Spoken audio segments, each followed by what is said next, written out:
आपलाच प्रोडक्ट ना मुसा सर? हो हो काय काय दिलं यांना? त्याला भूमी पॉवर आणि प्रीमियम हा हा हा एवढंच दिले. हो बरं आणि सोबत रासायनिक खत रासायनिक 10-20 10-20 कलर मध्ये फुटव्यामध्ये पुन्हा उंची वाढीमध्ये वाढीमध्ये. आता सगळ्यात महत्वाचं मे महिना आहे, 42 डिग्री टेम्परेचर आहे. फुटव्यासाठी आणि वाढीसाठी कृपया हे भूमी पॉवर ग्रो नायट्रोकिंग ब्लूम वापरणं गरजेचं आहे आपल्याला. आता इथं बघा तुम्हाला ज्या प्लॉट मध्ये आपलं प्रोडक्ट वापराय नाही, भाऊजी तिकडे वापरले का आपलं? नाही इकडे या आता हाताला या साईडला गड्डा हाताला 2 काकड्या सोडल्या का? एक महिना अगोदरचा आहे. हे ह्या प्लॉटच्या अगोदर 1 महिना लक्षात घ्या. आणि विशेष म्हणजे हा ऊस खोडवा आहे बरं का, तुम्हाला हे मी सांगतो. हा खोडवा आहे, पण भाऊजी लागवडीच्या अगोदर 1 महिना ऊस गेलाय हा, बरोबर आहे.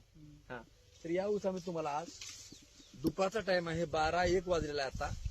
ह्याच्यामध्ये नरसपणा आहे, पिवळा ऊस आहे, पानं पिवळे पडले तर म्हणजे वाळल्यासारखे झाले तर.